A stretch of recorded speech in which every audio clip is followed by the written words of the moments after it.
gotta smoke one before I get on this. Hey y'all, long time no see. Your girl has been busy lifing. Yeah, we all know how that goes, especially being in college, but it's not what we're talking about today.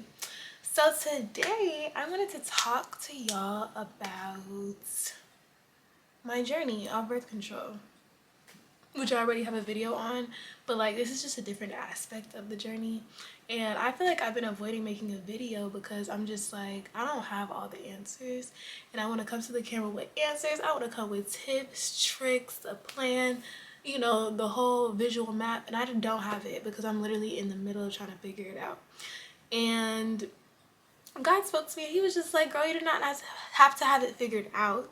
You are helping people by sharing your journey and sharing your story. So that's what we're doing today. Okay. So today I wanted to talk about what I've learned so far on my journey and how that's looked like for me. On my journey off birth control, I have learned in this season, I learned a lot about our monthly cycle. And you know, a lot of us think like your monthly cycle is your period, your cycle, menstruation, but it's really not just that. Like we have a cycle of hormones and phases that our body goes through each month. And menstruation is the beginning of the cycle and it ends with menstruation. But there's 4 different phases, and it's menstruation, your follicular phase, which is right after menstruation, ovulation, and then your luteal phase, and then you bleed again. And within all those phases, there are different hormones that are higher and lower. There's different fluctuations throughout the month that present as mood swings, or they present as appetite shifts, appetite changes, or they present as energy differences, like being more tired or feeling more energized, feeling more focused, feeling more depressed. Like all of those different things are attributed to your hormones changing throughout the month, especially for, well, only for women, because men don't go through this. I feel like, or I know for a fact that it's different for each woman, and each woman experiences different signs and symptoms of the different phases throughout the whole month. So with that being said, when your cycle starts or whatever, all the hormones that are kind of involved in a woman's monthly cycle are kind of low. So for me, that looks like me being calmer. Like my brain, naturally I'm just kind of an anxious person, so I'm not really that anxious around that time. I'm a little bit more focused, a little bit less stressed. Like I could see situations a little bit clearer and more logically around that time. With planning, like as far as you need to plan like a big event, or you're creative and you need to plan a video, you need to plan a project, or come up with a concept. There are times in the month where your body and your brain are like more, it's more optimal for you to do creative tasks. And then after my cycle ends, which is your follicular phase, and that's the phase right after your period, I am feeling really like energized. Like I feel really energized. I feel very like spirited. I feel juiced up. I feel really creative.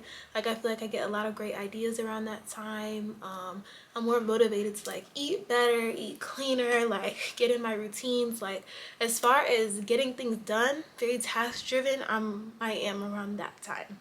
And then during ovulation, I'm also feeling that way. Actually, like that feel good hormone feeling that kind of spans the follicular phase, kind of runs into the ovulation phase for me. And that's like, you know, when your body releases an egg in preparation to get fertilized, to have a baby. During that time, you have a surge of luteinizing hormone, and that makes you feel really like flirty. It makes you feel really pretty. It makes you feel very like sexy. Like I don't know, it's just, it makes you feel good about yourself, confidence be up. Like that's how I be feeling around that time. After your ovulation is your luteal phase, and for women that aren't pregnant, that looks like your body is beginning to or is beginning to realize that you're not going to be pregnant, and it starts going into PMS, preparing to bleed again.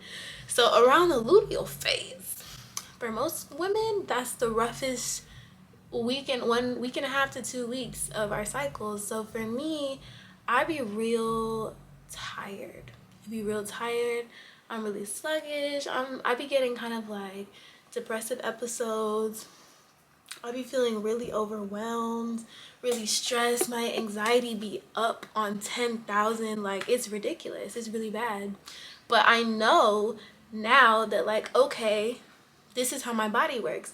Around this time of the month, this is how I'm going to feel. So I'm not feeling crazy. I'm not feeling like my life just is regressing. It's really just my hormones and the stage of the month that I'm in.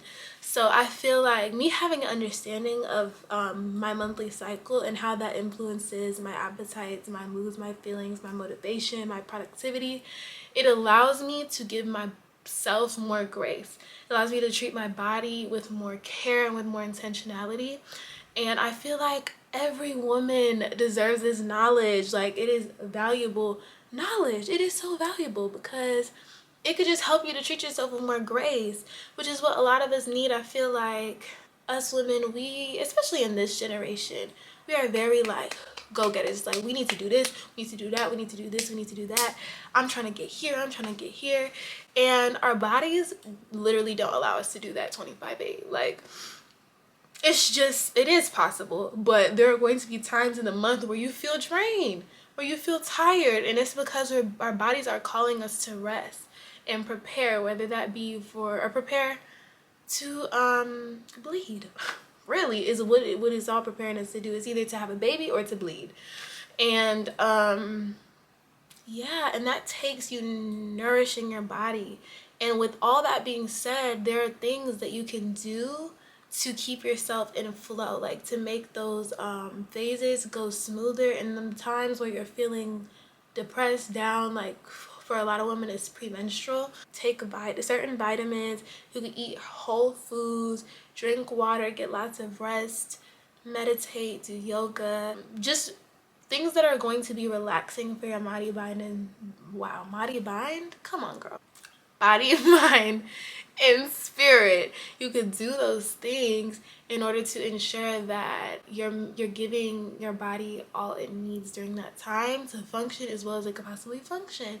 And with that being said, a lot of your PMS symptoms may go down a little bit because you're giving your body the things that it's calling for during those times. And there's a whole like science behind that too, as far as like certain cravings correlate to certain deficiencies. So like when we have sugar cravings, that's like a B12 deficiency and stuff like that. I could do a whole nother video on that, but that's what I've learned. I just wanted to come on here and share that with y'all because I've been MIA and I've been meaning to do this video for a while. I just didn't know how to communicate it in a way that was going to be helpful to y'all. Sorry y'all, my camera died like 2 days ago. But where we left off, knowing your hormones and knowing how they function helps you to use your monthly cycle to your advantage. And I can make more videos on that if you guys want it, but yeah, this is all I have for y'all right now. Till next time, see you later.